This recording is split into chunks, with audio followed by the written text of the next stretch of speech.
하나님의 말씀을 봉독합니다. 창세기 6장 1절부터 7절까지 보겠습니다. 6장 1절부터 7절까지.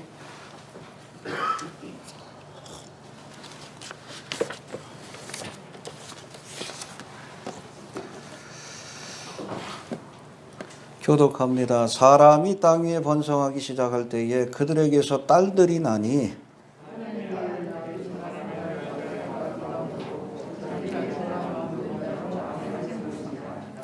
여호와께서 가라사대 나의 신이 영원히 사람과 함께하지 아니하리니 이는 그들이 육체가 됨이라. 그러나 그들의 날은 120년이 되리라 하시니라.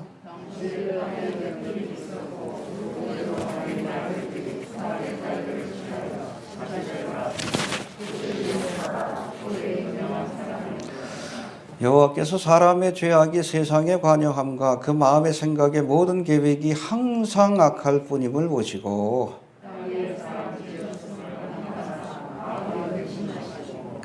함께 묵독합니다. 가라사대 나의 창조한 사람을 내가 지면에 쓸어버리되.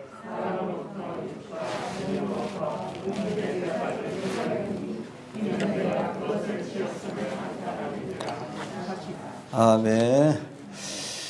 오늘 성경의 주제 가운데 아주 좀 난제요 어려운 주제 중에 하나인 네피림에 관한 말씀입니다. 설교라기보다는 좀 강연의 내용이 좀 많이 들어갈 것 같은데 잘 들으세요. 이번 기회에 잘 정리할 수 있게 되길 바랍니다. 해봅시다. 하나님의 아들들과 사람의 딸들. 가인의 후손들은 하나님을 떠나 이 땅에 하나님을 대적하는 성과 대를 쌓고 죄와 욕망을 따라 살아갔습니다. 하나님을 대적하는 문명을 건설하고 기술을 발달시키고 또 이것을 지키기 위해서 사람들에게 폭력을 행하고 죽이는 일까지 서슴지 않았어요. 지금이 바로 가인의 시대입니다. 하지만 이런 타락한 시대를 살면서도 아벨을 대신해서 얻은 셋과 그의 후손들은 죄악된 세상 가운데서도 하나님의 이름을 부르고 하나님과 동행했다. 할렐루야. 해봅시다. 하나님의 이름을 부르고 하나님과 동행했다.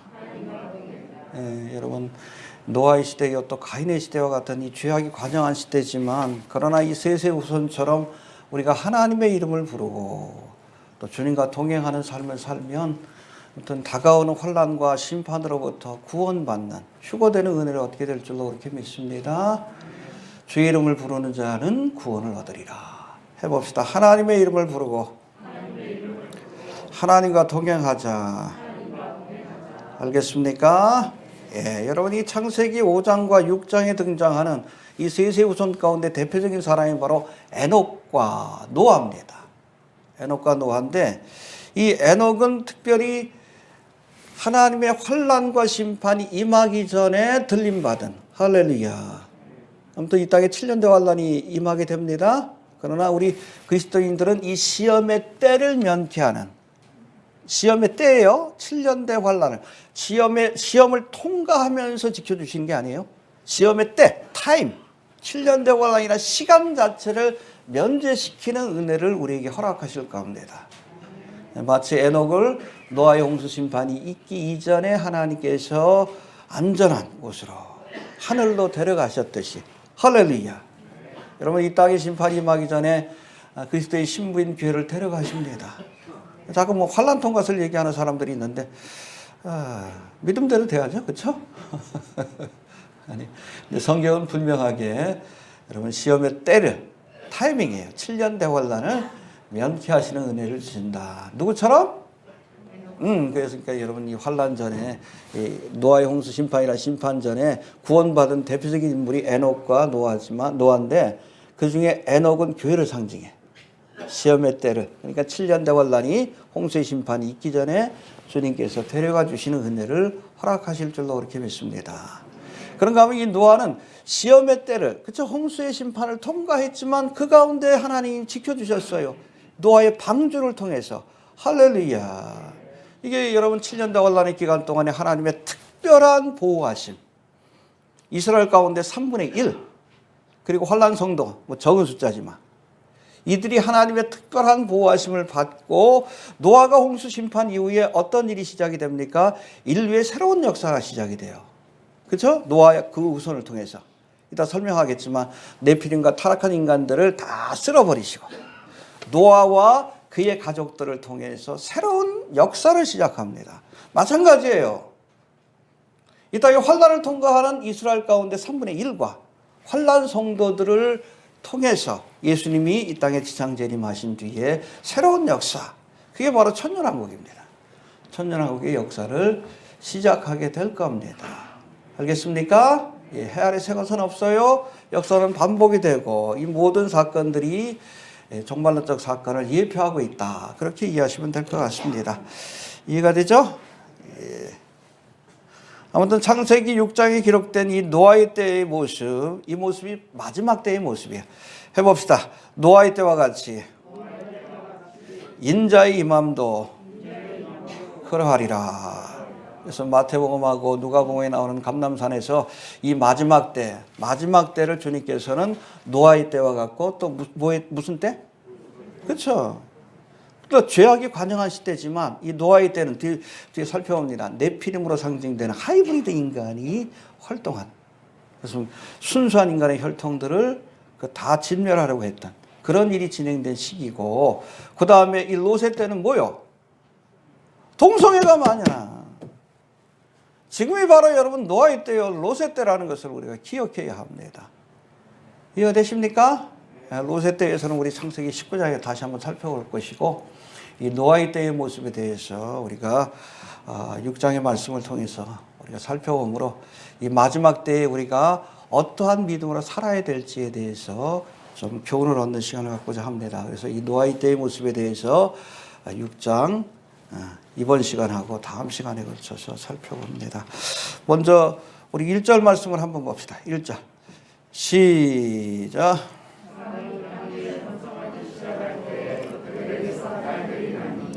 예, 이 노아의 때는 사람이 땅 위에 번성했다. 얼마나 번성했을까? 여러분 잘 들으세요. 아담으로부터 노아의 홍수까지가 몇 년이 걸렸다고요? 정확하게 계산해보면 여러분 아담의 그 후손들의 그 계보, 셋의 후손들의 계보를 계산해보면 1625년, 56년 해봅시다. 1656년. 이때 여러분 무두셀라가 죽었어요. 무두셀라가. 왜? 이 아이가 죽으면 심판이 오리라. 정확하게 그때 죽었습니다. 969세를 살았죠. 거의 1000년 가까이. 왜? 죽게는 하루가 1000년이 기다려주신 거예요. 회개하길 기다리면서 1000년 동안 기다려주신 겁니다. 그래도 깨닫지 못하니까 할 수 없지. 아무튼 1656년의 시간이 흘렀는데 어떤 과학자가 이걸 가지고 이렇게 쭉 계산을 했어요. 이때 뭐 사람들이 거의 한 1000년, 800년, 700년, 900년 거의 1000년 가까이 살았는데 살면서 계속해서 후손들을 남겼을 경우 이 노아 홍수 심판이 있기 직전에 이 땅에 얼마나 많은 사람들이 살아갔을까? 최소한 70억입니다. 최소한으로 미니멈으로 계산했을 때. 그러니까 한 80억, 한 100억 정도. 우리가 지금 살고 있는 이 인구만큼, 지금이 바로 노아의 때입니다. 그런 걸로 우리가 살펴볼 때도 이해가 되시죠? 사람들이 번성한 그 모습을 우리 통해서 볼 때도 지금이 노아의 때예요. 근데 여러분 그 70억, 80억의 인구 가운데 구원받은 사람은 몇 명이요? 10억분의 1이에요. 청함을 받은 사람은 많대, 택함을 입은 사람은 적다. 뭐 그대로 우리가 적용할 수 없지만 노아의 때를 뭐 어느 정도 이렇게 우리가 좀 참고한다 그러면 이 마지막 때에도 그렇게 휴거될 사람들이 많지는 않을 것 같아. 이때는 10억분의 1인데, 그렇죠? 10억분의 1인데.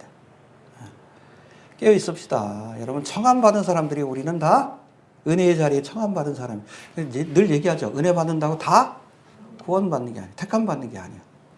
가론유다처럼 은혜 많이 받는 사람이 어디 있어? 근데 지옥 갔잖아. 응? 여러분 가론유다만큼 은혜 받은 사람이 있어요 여기? 예수님의 재정을 맡았는데 12 제자로 택함 받았는데 주님을, 하나님의 아들을 직접 눈으로 보고 손으로 만지는 은혜를 경험했는데. 그렇게 은혜 받는 사람이 어디 있어? 그 은혜 받는다고 구원받는 것 아니요. 장함 받는다고 구원받는 것 아니요. 진실로 믿어야지. 그 은혜가 헛되지 않도록. 아무튼 이 노아 때와 같은 이때도 여러분 노아와 같이 에녹과 같이 소수지만 믿음을 지킨 사람들이 하나님의 구원의 은혜를 얻게 된다. 그 숫자가 그렇게 많지 않을 수 있다. 늘 생각하면서 이 마지막까지 이 남은 자의 신하 셋의 후손과 같이 여호와의 이름을 부르며 할렐루야. 마할랄렐야렛. 그렇죠? 주 예수의 오시옵소서. 마라나타의 믿음으로 우리가 살아갈 수 있는 우리 성도들이 되시길 바랍니다.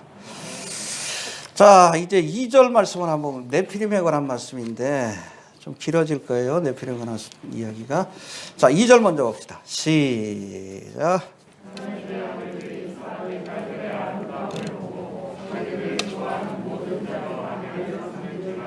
예. 이 하나님의 아들들, 뭐 사람의 딸들, 뒤에서 또 설명하겠지만, 이 하나님의 아들들은, 그 구약 성경에서 천사들을 의미해요. 마할랄렛 야렛이라 그러나요? 마할랄렛, 아니죠. 자꾸. 베네하 엘로힘이라고 되어 있는데, 해봅시다. 베네하 엘로힘. 하나님의 아들들. 그래서 구약에 보면 하나님의 아들들로 불리우는 사람들이 있어요. 이 사람들은 하나님이 직접 만든 사람들입니다. 누가 있죠? 아담이 있어요, 아담. 하나님의 아들로 불려요. 베네하 엘로힘. 그리고 아담을 제외하고는 천사들밖에 없어요. 그래서 베네하 엘로힘이라고 할 때는 여러분 구약에서는 100% 천사들을 의미하는 겁니다. 알겠습니까? 근데 신약에 와서는 그 개념이 바뀌어요. 베네하 엘로힘. 하나님의 아들이라는 명칭이 누구에게도 쓰여져요? 우리에게도 쓰여집니다. 하나님의 자녀가 된다. 하나님의 아들이 된다. 할렐루야. 왜 그래요? 여러분들을 물과 성령으로 거듭나게 하시고 새로운 피조물로 우리가 예수를 믿는 순간 하나님이 우리를 창조하셨기 때문에 그래요. 직접 창조하신 거예요. 똑같아요, 개념이. 하나님이 직접 창조하셨기 때문에 새로운 피조물로. 신약시대에 와서는 예수를 믿는 사람을 베네하 엘로힘, 하나님의 아들이라고 칭하는 거예요. 그러나 구약에서는 유일하게 아담과 천사들에게만 사용된 용어입니다. 그래서 여기서 나오는 이 하나님의 아들들은 여러분 천사들이에요. 천사들. 그렇게 해석을 해야 합니다. 이해가 됩니까? 뭐 뒤에서 좀 더 살펴봅니다. 그렇다면 이 노아의 때에 네피로 상징되는 하이브리드 인간을 이 사탄 마귀가 이 땅에 그렇게 퍼뜨린 이유가 무엇인가? 그것에 대해서 우리가 알기 위해서는 창세기 3장 15절. 여러분 신구약 성경 가운데 가장 중요한 말씀이 바로 창세기 3장 15절입니다. 여기 보면 이 뱀에게 하나님께서 심판을 이야기하면서 장차 여자의 후손이 누구죠? 예수님이시지. 내 머리를 상하게 할 것이다. 너는 여자의 후손의 발뒤꿈치를 상하게 하지만 십자가를 통해서 예수님을 죽이려고 했지만 그래서 발뒤꿈치 상처나면 며칠 만에? 사흘 만에. 낫잖아. 그러니까 사흘 만에 부활하셨지. 이거 되셔요? 그러나 예수님은 뱀의 머리를, 여자의 후손은 뱀의 머리를 치명타를 안긴다는 거예요. 멸망이를 가게 될 걸 안 거예요. 그러니까 이 사탄 마귀가 이때부터 어떻게 하면 여자의 후손을 태어나지 못하게 할까? 이게 여러분 궁극적인 목표가 된 겁니다. 그래서 이 최초로 이 가인을 통해서 누구를 죽입니까? 아벨을 죽여요. 사탄 마귀가 안 거예요. 믿음의 사람이 아벨을 통해서 여자의 후손이 태어날 걸 알고 이 가인을 격동질해가지고 유괴 사람인데 아벨을 죽임으로 여자의 후손이 탄생할 메시아의 계보 자체를 끊어버리려고 했어요. 근데 이런 계획은 하나님이 아벨을 대신하는 자인, 그게 바로 셋이죠. 이름 자체가 대신한다는 뜻이요. appointed. 셋을 낳게 하심으로 사탄 마귀의 계획가 무너지게 되는 겁니다. 여러분 아무리 사탄 마귀가 하나님의 계획을 방해하려고 해도 하나님의 뜻은 이루어집니다. 가끔 보면 일루미나티에 관해서 얘기할 때 뭐 일루미나티가 이렇게 계획을 세우다 그게 중요한 게 아니에요.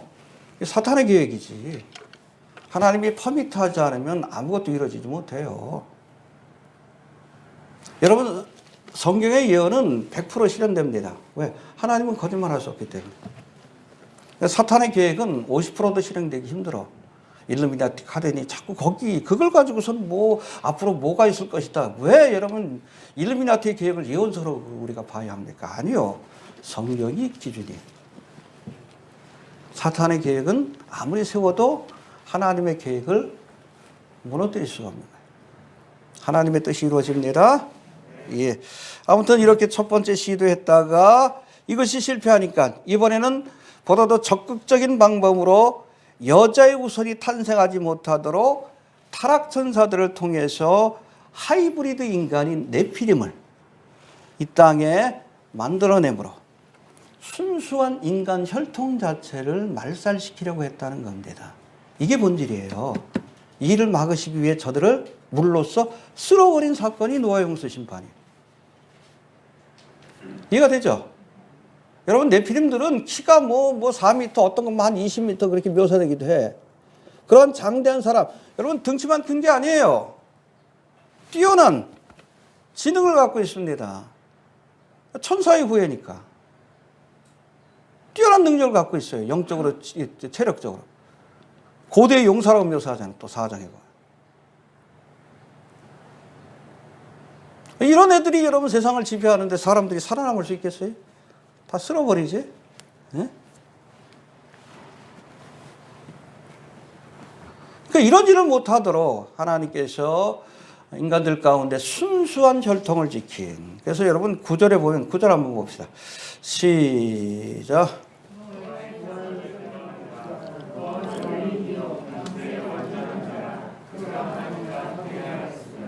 하나님이 노아를 택한 이유에 대해 설명하는데 의인이요 하나님과 동행했다. 이건 신앙에 관한 문제고 당세의 완전한 자다. 이 단어, 이 완전하다는 것이 영어로는 blameless예요. 흠이 없다. 유전적으로 흠이 없다. 이 단어는 여러분 6월절 어린 양을 선택할 때 여기 조건이에요.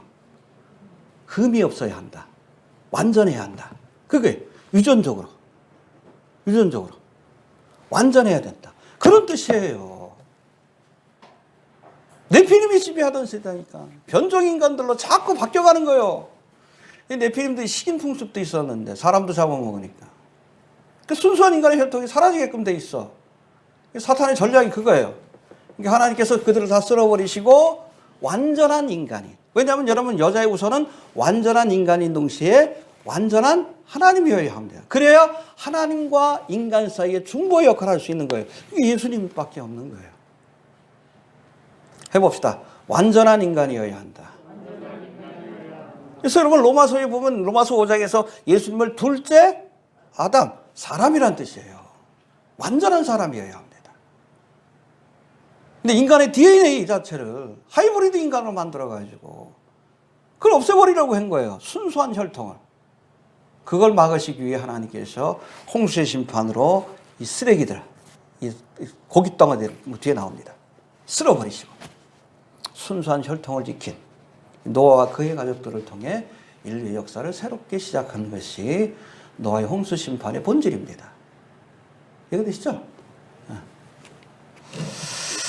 자, 네피림이 정말로 천사와 인간 사이에 태어난 하이브리드 종족인지를 알려면 먼저 네피림의 탄생 과정을 설명하는 하나님의 아들들 해봅시다. 하나님의 아들들.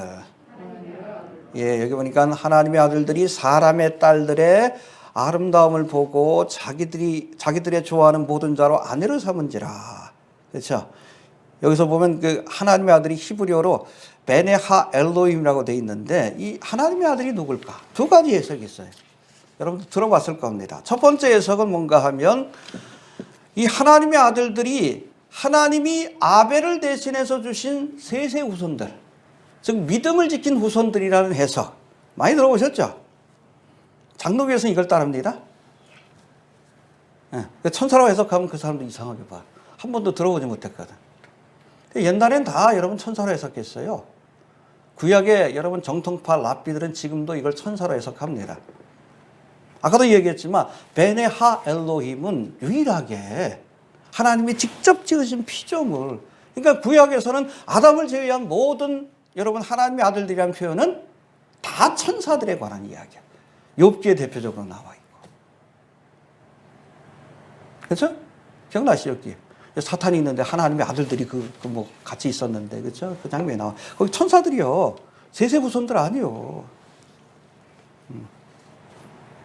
사람의 딸들은 또 가인의 후손이라 아니에요.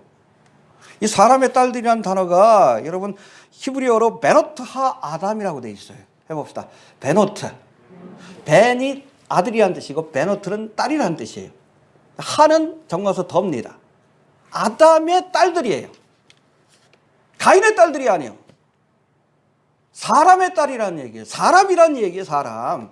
천사와 사람이 결합해서 성관계를 맺고 그 결과 네피림이라고 하는 하이브리드 종족이 탄생했다. 이것이 여러분 여기 설명하고 있는 내용입니다. 이해가 됩니까? 예.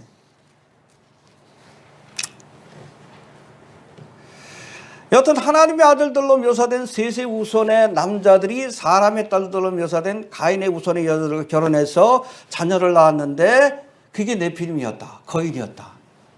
이 해석이 얼마나 엉뚱합니까? 그럼 보세요. 예수 믿는 남자하고 예수 믿지 않는 여자하고 결혼하면 거인이 납니까? 네피림이 탄생해요? 한 키가 한 뭐 10m, 20m짜리.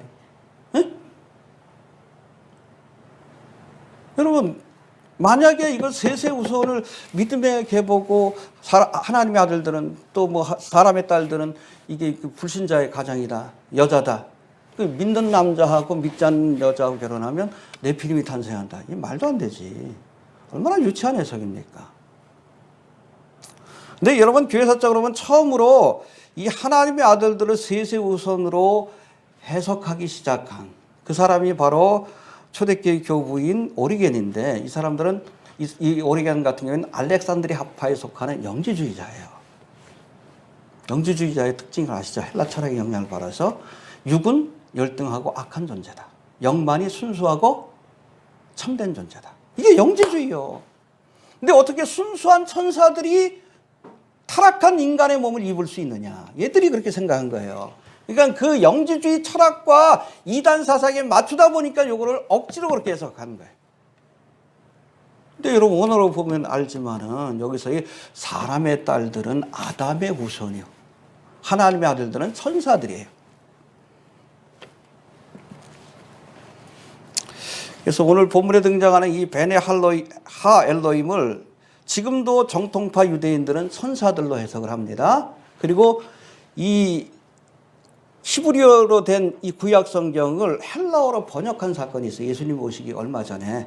그걸 70인역이라고 해요. 헬라 철학자 70명이 모여서 이거를 헬라어로 번역했기 때문에 이때 번역할 때 여기서 하나님의 아들들을 천사라고 번역을 해놨어요. 이해가 되시죠? 그리고 유대인의 유명한 역사학자인 요세푸스도 하나님의 아들들은 천사다라고 얘기하고 있고 영지주의의 영향을 받은 오리겐이 이 하나님의 아들들을 셋의 후손으로 궁색하게 이상하게 해석하기 이전의 교부들 터툴리안이라든 모든 초대교회 교부들은 100% 이 하나님의 아들들은 천사라고 해석을 했습니다. 이게 정통적인 해석이기 때문에 그래요. 그리고 여러분 보세요. 성경에서 가장 오래전에 최초에 기록한 성경이 뭐죠? 욥기예요. 그 다음에 모세오경이 나온 거예요. 이해가 됩니까? 근데 욥기에서 하나님의 아들들을 천사라고 얘기를 해요. 여러분 모세오경을 모세가 지을 때 그 이야기를 몰랐을까요? 하나님의 아들들의 개념을 몰랐겠어요? 알지 당연히. 그러니까 그 개념을 가지고 쓴 거지. 천사들과 아담의 딸들이 사람의 딸들이 성적인 관계를 맺고 네피림이라고 하는 하이브리드 그런 인간들을 이 땅에 번성케 했다. 그 목적은 뭡니까? 순수한 인간의 혈통을 끊어버리기 위한 사탄 마귀의 계획이었다. 그렇게 이해하시면 됩니다. 알겠습니까? 예. 자, 그런데 이 네피림이 하나님의 아들들로 표현되는 천사들과 사람의 딸들 사이에서 태어난 하이브리드 인간이란 정통적인 해석에 대해 다음과 같은 두 가지 주장을 내세워서 반박하는 사람들이 있는데 저들이 반박하는 근거는 두 가지예요.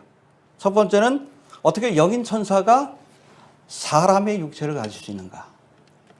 있어요, 없어요? 있지. 성경에 나오잖아요. 오늘 아브라함이 장막에 거하고 있을 때 범상치 않은 사람 세 사람이 와요. 누구요? 누구예요? 예수님하고 천사들이에요.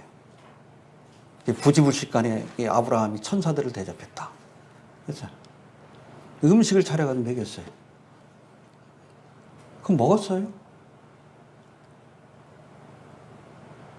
영적인 존재지만 필요하면 육신을 가질 수 있다는 겁니다. 천사들도.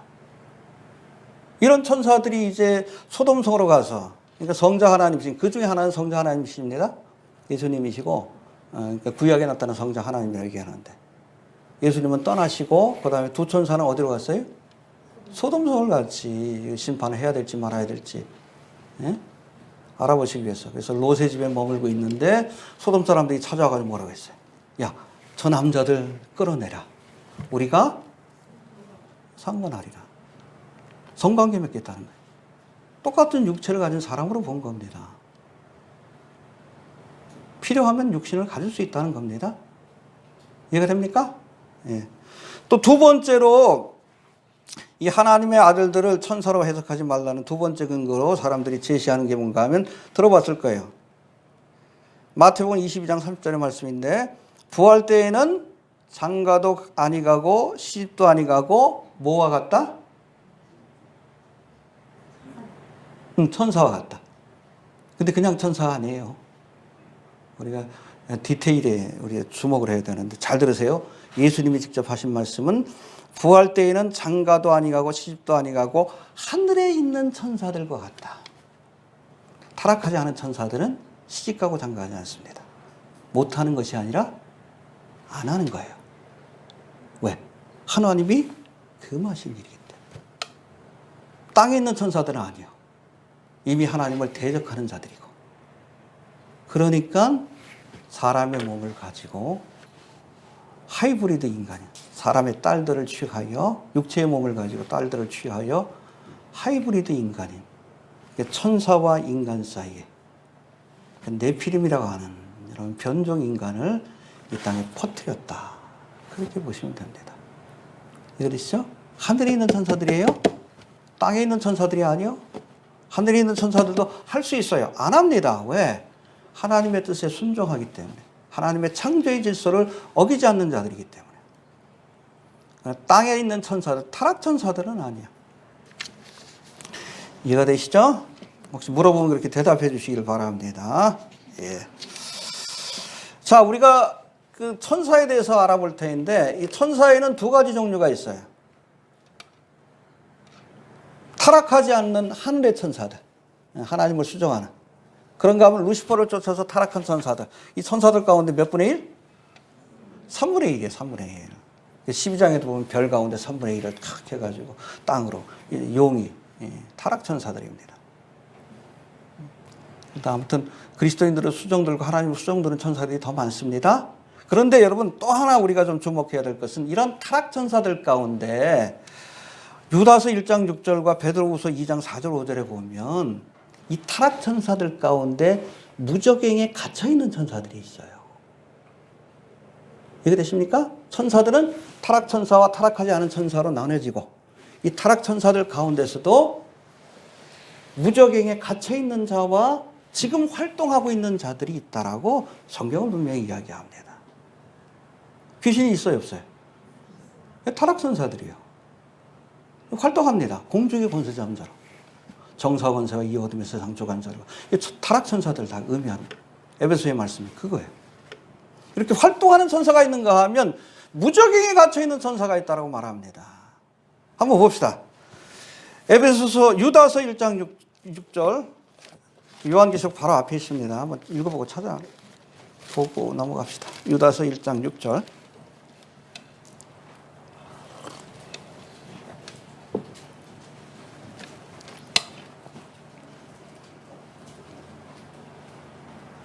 (6절) (7절입니다) 6절 먼저 봅시다. 유다서 398페이지 시작. 또 자기 지위를 지키지 아니하고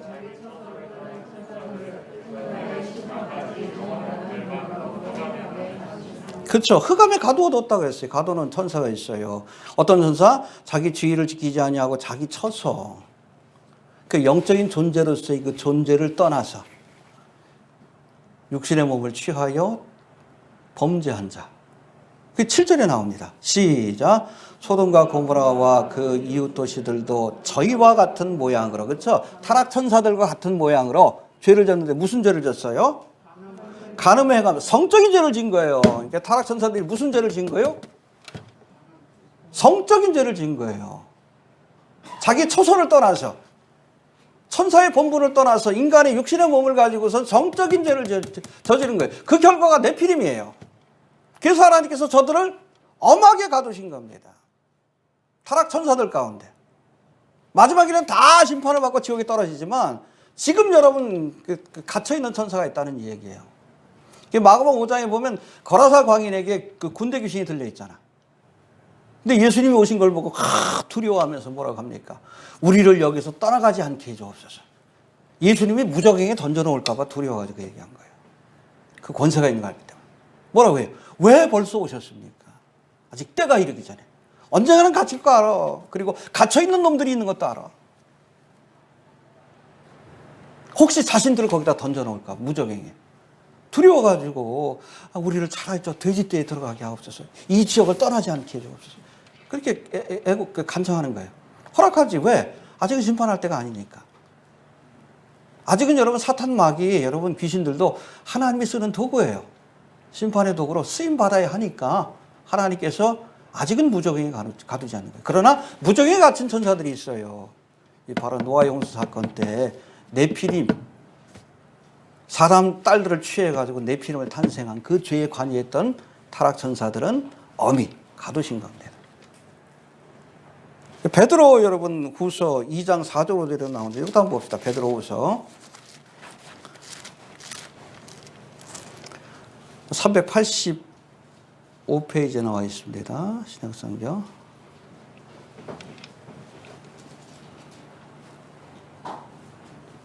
자, 봅시다. 시작. 하나님이 범죄한 천사들을 용서치 아니하시고 지옥에 던져 어두운 구덩이에 두어, 이게 무정에 가두신 거예요. 심판의 때까지 지키게 하시니라. 갇힌 천사들이 있는 겁니다. 여기 지옥은 아니에요. 뭐 지옥이란 표현보다는 헬러로 타르타로스라고 되어 있는데 저주받은 자들을 이렇게 가두기 위한 곳입니다. 하데스가 아니에요. 타르타로스. 여기만 나오는 단어입니다. 이게 무적행에 가두신 거예요. 왜 그렇습니까? 여기도 5절에 나와요. 시작. 옛 세상을 용서치 아니하시고 오직 의를 전파하는 노아와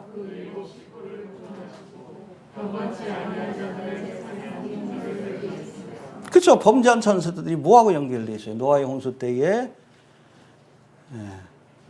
바로 네피림을 탄생시킨 그러한 죄로 인해서 갇혔다는 것을 베드로 후서에도 유다서에도 이중적으로 증거하고 있는 겁니다. 알겠습니까? 타락 천사들이 범죄한 겁니다. 그래서 하나님의 아들들은 여러분 이거 세세후손이라고 하면 안 돼. 엉뚱한 해석이에요. 바른 해석이 아니에요. 천사와 인간의 결합을 통해서 여러분 네피림이라고 하는 그 변종인간이 탄생했다. 이렇게 보시면 됩니다. 또 이 네피림이 타락 천사들과 사람의 딸들 사이에 태어난 변종인간이라는 증거는 사실은 이 네피림이라는 단어에서도 우리가 확인할 수 있는데 이 네피림은 본래 떨어지다, 쫓겨나다는 뜻을 가진 나팔이라는 단어에서 파생된 겁니다. 해봅시다. 떨어지다, 쫓겨나다. 그래서 네피림은 영어로 하면 fallen ones, 타락한 자들. 타락 천사와 연결이 된 존재들입니다. 이해가 되죠?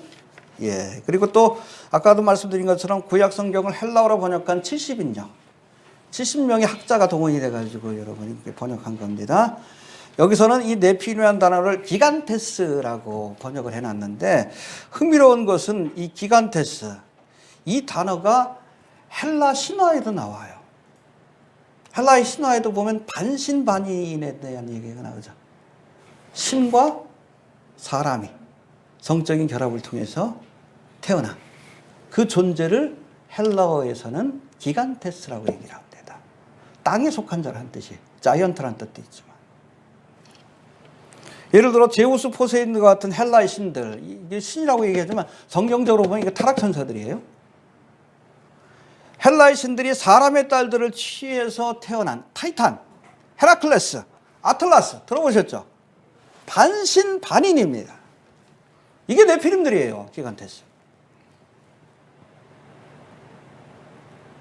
뭐 지난 시간에도 살펴봤지만 여러분 전 세계적으로 노아의 홍수에 관한 설화들이 있어. 뭐 중국에도 있고 바벨론에도 있고 이집트에도 있고 남미에도 있고 북미에도 있고 성경에도 나옵니다. 왜 그래요? 사건이 있었던 거예요. 그것이 설화라는 형태로 남아있는 것뿐입니다. 똑같아요. 네피림에 관한 이야기들이 나오잖아. 모든 설화에. 이게 뭐예요? 실제로 있었던 거예요. 그런 존재가. 거기에 대한 완벽한 기술은 성경이지만. 이해가 됩니까? 그리고 4절에 보면 더 흥미로운 말씀이 나오는데 우리 4절 봅시다. 4절. 시작.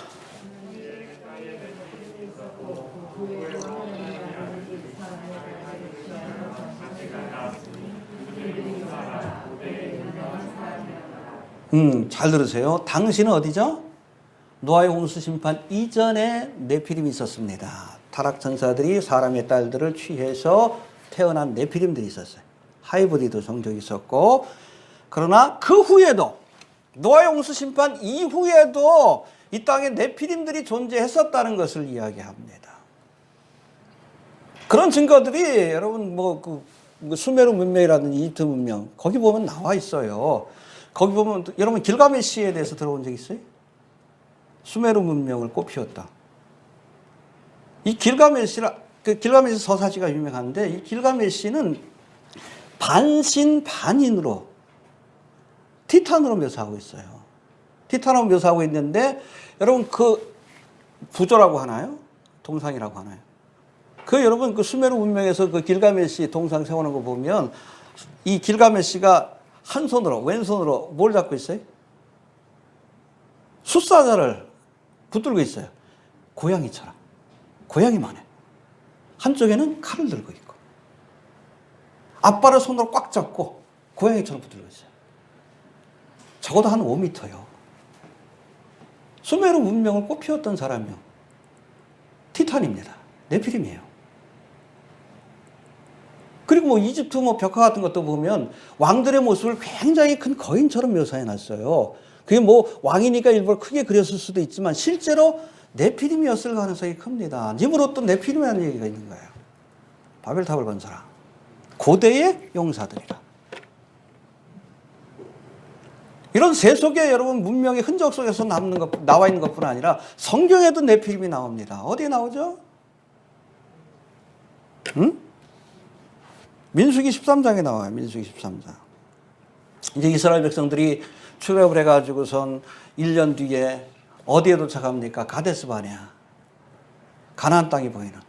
그때 모세가 각 지파에서 한 사람씩 12명의 정탐꾼을 어디에 보내죠? 가나안 땅을 보내서 40일 동안 탐지하고 돌아오게 하는데 그때 여호수아 갈렙은 신앙적인 보고를 하지만 그러나 10명의 정탐꾼은 부정적인 보고를 하면서 뭐라고 합니까?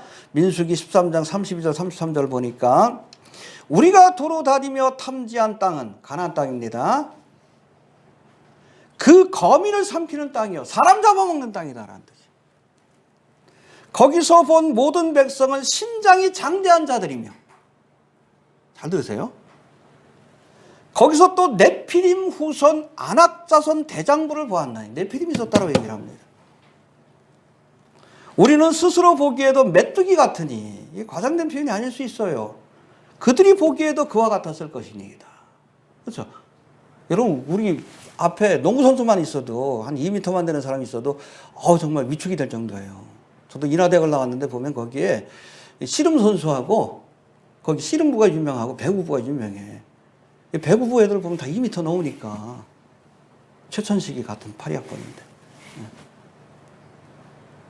그리고 한번 버스를 타고 집으로 오는데 씨름선부 애들이 꽉 탔어. 애들이 한 150km 뭐 이러니까 전 그때만 해도 한 60몇 km밖에 안 됩니다.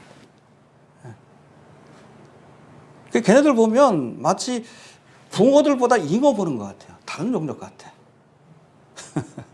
근데 여러분 우리 앞에 한 5m 뭐 큰 거는 뭐 100형 못 갔다고 얘기하니까 20m, 30m 되는 네피림이 있었다고 생각해 봐요. 메뚜기 같지 그 앞에 있으면. 근데 흥미로운 것은 이 네피림들을 그래서 뭐 여기 보면 뭐 안악자손에 대한 이야기가 있는데 이 안악자손을 누가 물리치죠?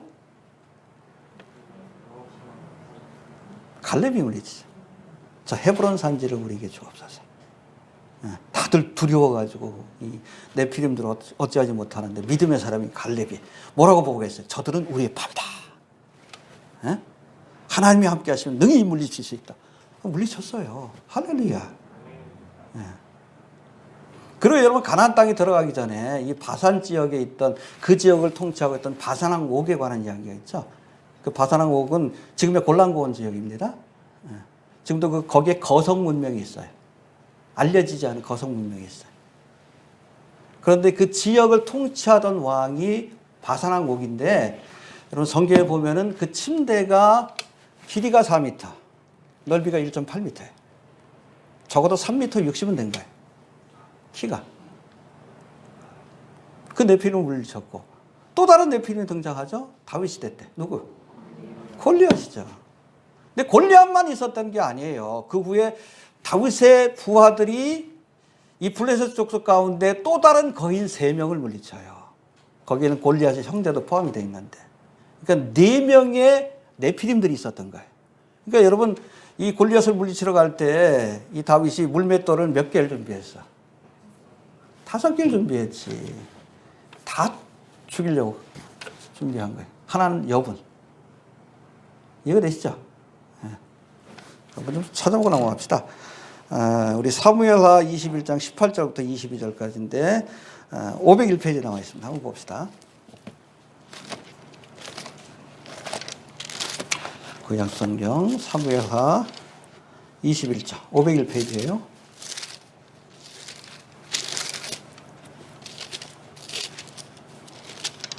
18절부터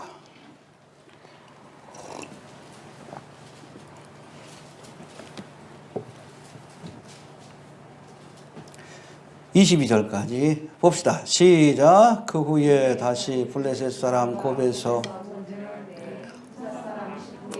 장대한 자의 아들 중 삽을 쳐 죽였고, 그렇죠? 네피림이에요. 장대한 자. 예. 그 다음에 19절. 또다시 블레셋 사람 곱에서 전쟁할 때에 가드 골리앗이 아울 나ը미를 죽였는데 그 자의 창자루는 배틀채 같았더라. 그러니까 적어도 골리앗만큼 컸던 거예요. 골리앗의 창도 배틀채 같았다 그랬으니까. 여기 얘도 한 3m 되는 거예요. 네피림이에요. 그리고 또 한 사람이 나옵니다. 20절 시작.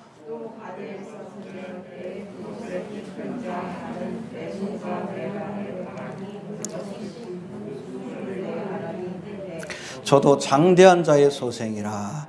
저가 이스라엘 사람을 능욕함으로 다윗의 형 삼마의 아들 요나단이 저를 죽이니라. 그렇죠? 그래서 여러분 22절 봅시다. 시작.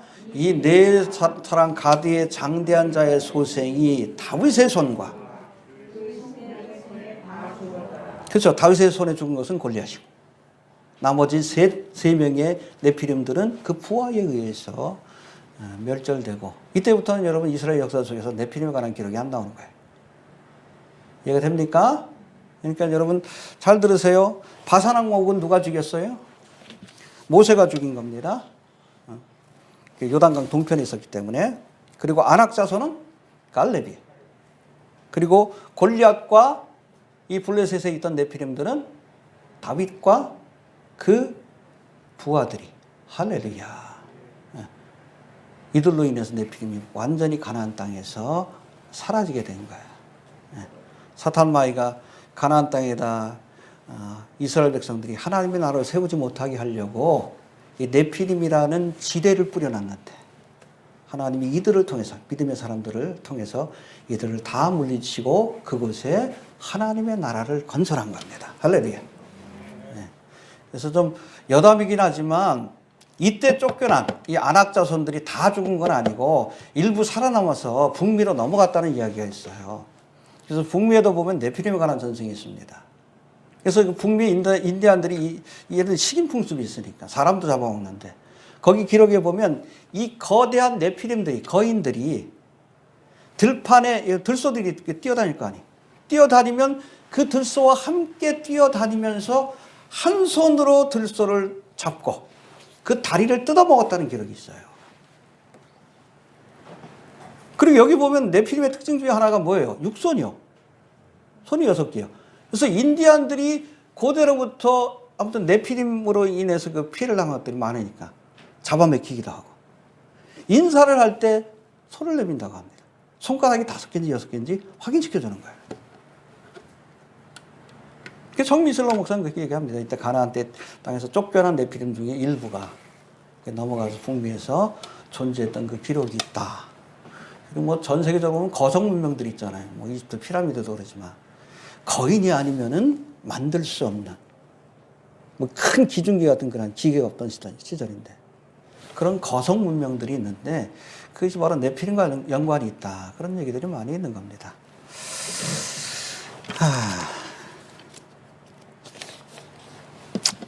여하튼 노아 용수 사건 그 후에도 전 세계와 가나안 땅에 네피림이 등장했었는데 하나님께서는 믿음의 사람들, 특별히 다윗과 그 부하들을 통해서 네피림을 완전히 진멸하시고 이 땅에 네피림들이 활동하지 못하도록 이 죄에 관여했던 그 타락천사들은 무적행에 가두셨다.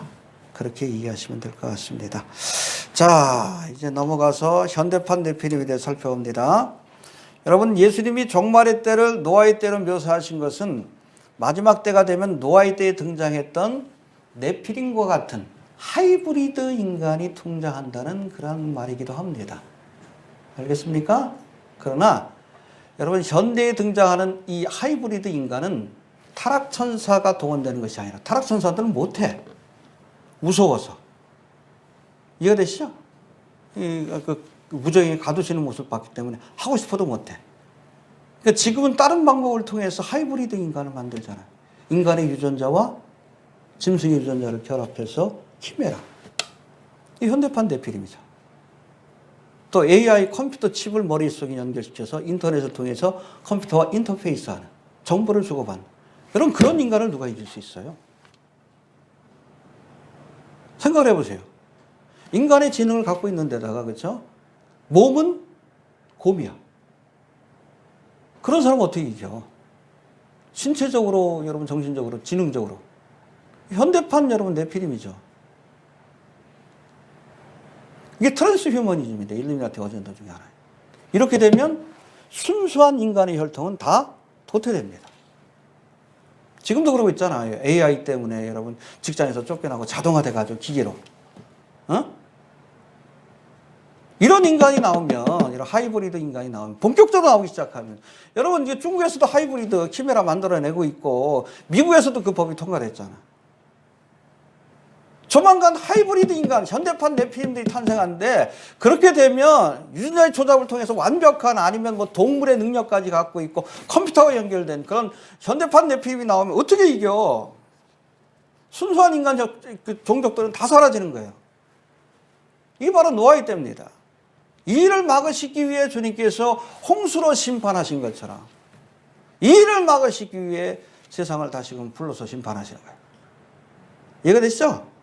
예. 노아의 때의 의미를 우리가 알아야 합니다. 예. 여러분 노아의 때, 롯의 때 둘 다 죄악이 관영한 시대지만 여러분 롯의 때가 동성애가 창궐했던 시기라면 이 노아의 때는 네피림으로 상징되는 하이브리드 인간을 통해서 인간의 순수한 혈통 자체가 사라질 그런 위기를 겪었던 시기고 그 일을 막으시기 위해서 완전한 인간, 완전한 DNA를 보존한 노아와 그 가족들을 보존하시고 저들을 통해 인류의 새로운 역사를 시작했듯이 마지막 때에도 그렇게 다시금 인류의 새로운 역사를 시작할 겁니다. 이해가 되시죠? 예. 자, 이외에도 네피림 이외에도 타락한 그러한 그 노아의 때의 모습을 보여주는 말씀들이 있는데 잠깐 빠르게 보고 넘어갑시다. 3절 봅시다. 3절. 시작.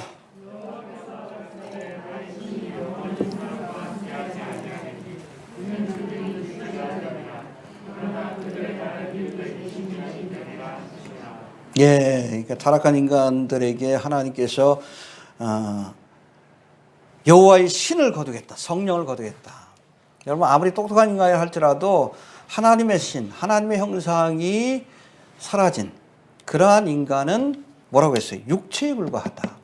육체라는 단어가 바사르인데 헬라어로는 살크스고 고깃덩어리에 불과하다는 거예요. 아무리 돈이 많고 지능적으로 뛰어나고 육체적으로 뛰어나도 네피림이 그랬잖아. 하나님의 형상을 잃어버린 인간은, 하나님의 신이 떠난 인간은 사람이 아니에요. 고깃덩어리입니다. 그러니까 이 고깃덩어리를 쓸어버리시기 위해 홍수의 심판을 내리신 거예요. 이해가 되시죠? 또 여기 보니까 그들의 날은 몇 년이 된다? 예, 그래서 여기에 대해서 두 가지 해석이 있어요. 첫 번째는 인간의 죄에 대한 심판을 하나님께서 1000년 가까이 살던 인간의 수명을 몇 수까지? 120세까지 줄였다. 실제로 노아 용수 이후에 물론 물층이 사라지고 나서 인간의 수명이 급격하게 줄어듭니다. 그렇게 해석하는 해석이 있고, 또 두 번째는 앤디 우즈는 이렇게 해석을 하는데, 그들의 날은 120년이 되리라. 이 말씀은 앞으로 120년 후에 내가 세상을 심판하겠다. 그리고 그 기간 동안에 노아에게 뭘 명령한 겁니까? 방주를 만들어라. 여러분 길이만 해도 한 150m 돼요. 길이만 해도.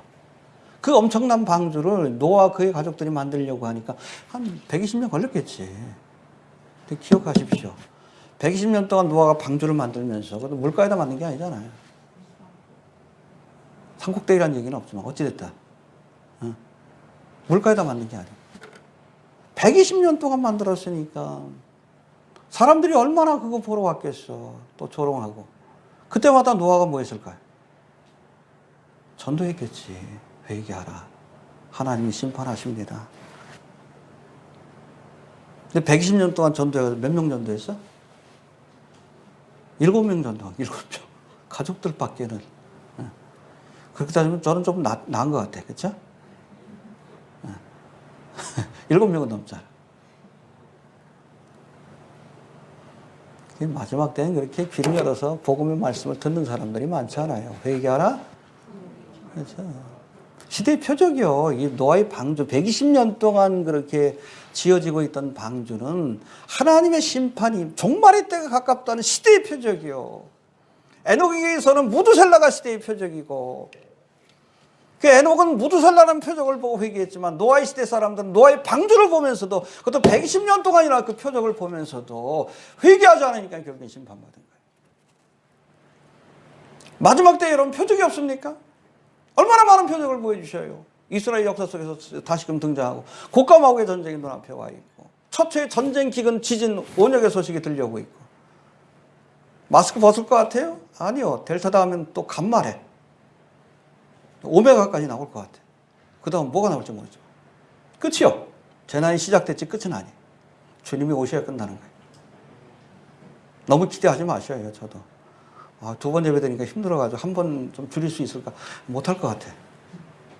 줄이려고 그러니까 또 뭐 델타가 퍼진다 그러고, 또 이제 또 좀 줄어들면 또 이제 감마가 터진다 그러고, 아마 오메가까지 갈 거예요. 그 전에 주님 오셨으면 좋겠고. 2004년에 그 뭐 발견한 행성이 있죠. 소행성 아포피스. 제가 어제 썼는데, 어떤 사람은 그것이 웜우드, 나팔의 재앙 때 동원되는, 네 번째 나팔의 재앙 때 동원되는 그 행성일 것이다. 그렇게 보기도 합니다.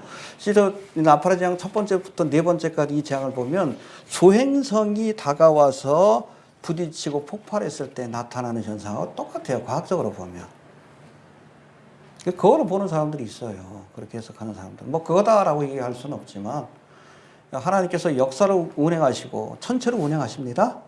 여러분 보세요. 베들레헴에 예수님 탄생할 때 별이 떴죠. 그 정확하게 여러분 그때 그 궤도를 운행했던 해성이 있어요.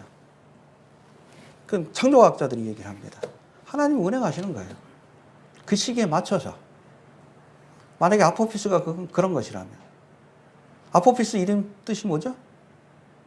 이집트에서 무슨 태양신을 뭐 이렇게 태양신 라를 괴롭히는, 그래서 태양을 어둡게 하는 그런 신으로 묘사되어 있는데 그 아포피스가 성경에도 나와요. 리보야다. 뱀용입니다.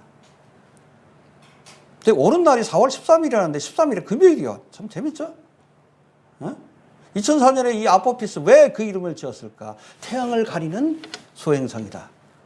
부딪힐 거 아는 거예요. 그때 이미 계산이 나온 거예요. 어쨌든 신문 보니까는 뭐 그 얘기 하더라고. 그냥 스쳐 지나갈 것 같다. 근데 스쳐 지나가는데 어떻게 스쳐 지나가는지 아십니까? 여기 지구 위에 뭐가 있어? 인공위성들이 있죠. 그 인공위성하고 그 중간 사이를 스쳐 지나간대. 그게 어떻게 안 떨어진다고 확신해. 코미디지. 혼 박사도 그렇게 얘기를 해요. 그 뭐 시간당 엄청난 속도로 다가오는데 그게 어떻게 뭐 이 궤도가 어떻게 될지 그거 어떻게 얘기하냐고. 앞으로 한 7, 8년 뒤의 일인데 말도 안 된다고. 양심 있는 과학자들은 부딪힐 수 있는 가능성이 높다라고 얘기를 합니다. 그러나 얘기 안 한대요. 나사 같은 경우. 왜? 혼란이 오기 때문에. 실제로 여러분 쑥이 이렇게 떨어졌을 때 그래가지고 모든 물 근원들을 이렇게 쓰게 만들어가지고 지구상의 3분의 1을 죽인다 그랬어요. 그 미리 알고 있다고 발표하고 있어요? 발표 못하지. 큰일 나지. 응? 만약에 그게 여러분 7년 대환란에 있을, 7년 대환 전반부에 있을 그 사건이라면 그걸로 따져도 여러분 얼마 남지 않았잖아요. 그렇죠? 그럼 뭐 절대화하면 안 되지만.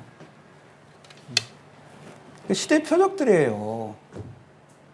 하나님이 보여주시는 방조입니다. 회개하라? 회개해야지. 회개 안 하니까 결국에 심판받은 거지. 표적이 없는 게 아니에요. 120년 동안 표적을 보여주셨습니다. 알겠습니까? 또 유다서인가 보면은 이 에녹도 300년 동안 하나님과 동행하면서 이 마지막 때 종말에 관한 그 말씀을 전했다라는 말씀이 나와요. 노아도 그렇게 전하는 거고. 회개해야 합니다.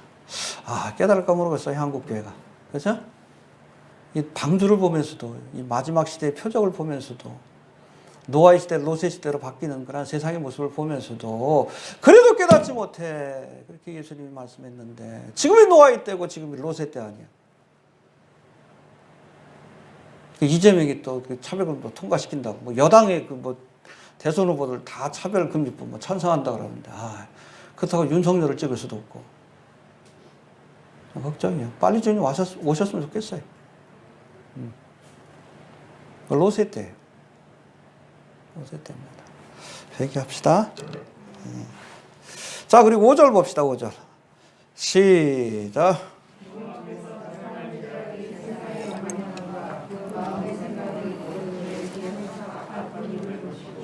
예, 관양한다는 것은 히브리어로 라반데 차고 넘친다는 뜻입니다. 더 이상 채울 수 없을 만큼. 죄가 있다고 하나님이 바로 심판하는 건 아니에요. 오래 참으십니다.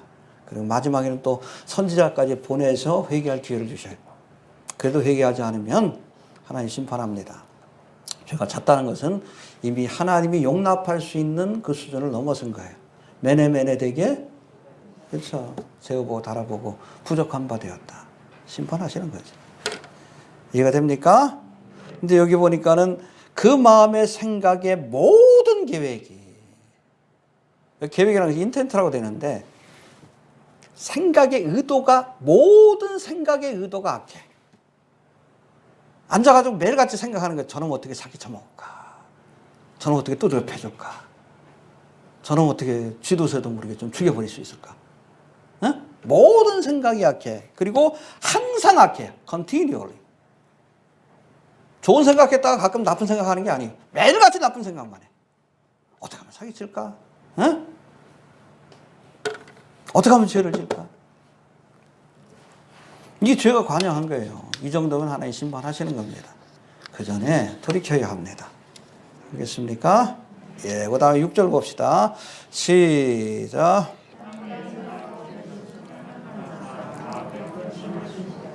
예, 여기 한탄하다 히브리어로 나함인데 여기에는 뭐 후회한다는 뜻도 함께 포함되어 있습니다. 그래서 여러분 사무엘상 15장 11절에 보니까 사울왕이 하나님의 명령을 어기고 불순종의 길을 갈 때 하나님께서 내가 사울을 세워 왕 삼은 것을 후회하노니. 근데 여기서는 리그레트의 개념이 아니라 탄식 개념으로, sorrow로 해석을 해야 돼요. 내가 너무 슬퍼한다. 우리가 범죄할 때 하나님이 탄식하십니다. 탄식하시다가 어쩔 수 없을 때 심판하시는 거예요. 우리가 하나님을 탄식하는 자가 되면 안 돼요. 하나님을 기쁘시게 하는 자가 돼야죠. 자, 그리고 마지막으로 7절 봅시다. 시작.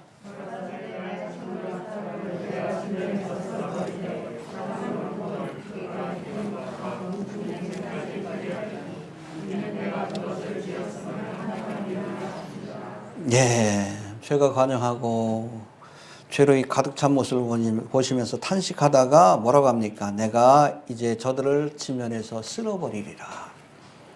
히브리어로 마라고 돼 있는데 이건 깨끗이 씻다, 지워버리다. 한마디로 물 청소한다는 얘기예요. 왜? 사람이 고깃덩어리로 변했으니까. 치워야지. 치우고 다시 시작해야지.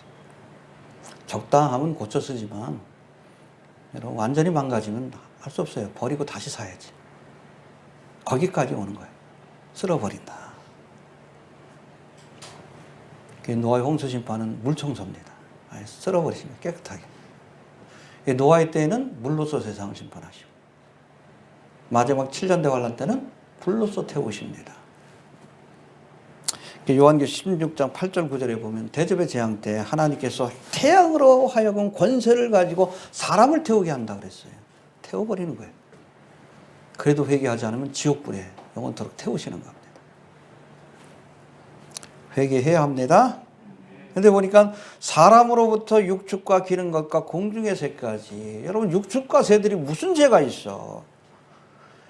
근데 만물의 영장이 사람을 잘못 만나니까, 지도자를 잘못 만나니까 같이 심판받는 거예요. 교회도 그래요. 평신도가 무슨 죄가 있습니까? 목사들이 무지하니까 소경이 소경을 인도하다 같이 여러분 불구덩이에 빠지는 거지. 아담 때문에, 사람의 죄 때문에 여러분 죄 없는 육축과 여러분 새들이 같이 홍수의 심판으로 심판을 받은 거예요. 지도자가 바로 서야 합니다. 한국계 목사들이 바로 서야 돼. 요한계시록 강의 내일 인쇄 들어갑니다. 아마 그 수요일 날쯤이면 다 제본까지 나올 것 같아. 목요일 날 보내준다 그러는데 비가 시작이 돼가지고 언제 보내줄지 몰라요. 비 오는 날은 배달을 또 안 한대. 아무튼 좀 빨리 돼서 1차적으로 그 책이 오면은 저희 교단 우리 목사님들한테 하나씩 좀 나눠드리려고 그래요. 한 3,000분 되시는데 일단은 가까운 데부터 좀 나눠드리려고 합니다. 근데 목회자가 깨달아야 돼. 깨닫고 바른 길로 인도해야지. 요한계시록 좀 한번 좀 설교하시라고. 정중하게 안내를 해가지고 보내드리려고 해요. 지난 1월 달에는 우리 주한난감찰 목사님들한테 보내드린다고 그랬더니 뭐 문의하신 분도 계시더라고요. 한번 좀 설교해 보시라고. 지도자의 역할이 중요하기 때문에 그래요. 기도 많이 하십시오. 내년도 또 대선인데 그래도 좀 좋은 지도자가, 그건 여러분 나를 위한 거예요. 여야를 떠나서 좀 세워지도록 기도하시고, 그래야 주님 오시는 날까지 평안하게 지내다가 그렇게 사명 감당하다가 할 수 있으니까. 자, 정리합니다. 예수님이 경고하신 노아의 때는 죄악이 관영한 시대입니다. 타락천사들이 사람의 딸들을 취하여 변종인간인 네피림을 퍼뜨리던 시대였고, 인간의 죄악이 관영하여 하나님의 신이 떠남으로 인간이 살크스, 고깃덩어리로 변한 그러한 시기입니다. 이러한 노아의 때를 물로써 쓸어버리시기 위해 홍수의 심판을 내리신 것처럼 점점 노아의 때로 변하고 있는 이 시대를 불로써 심판하시기 위해 주님이 다시 오실 겁니다. 하여튼 이 심판이 임하기 전에 우리가 들림받는 그런 은혜에 참여할 수 있게 되길 바랍니다. 주신 말씀 붙들고 잠깐 한번 기도합니다. 하나님, 오늘도 귀한 말씀을 통해 노아의 때를 사는 우리의 믿음이 어떠해야 되는지 생각하고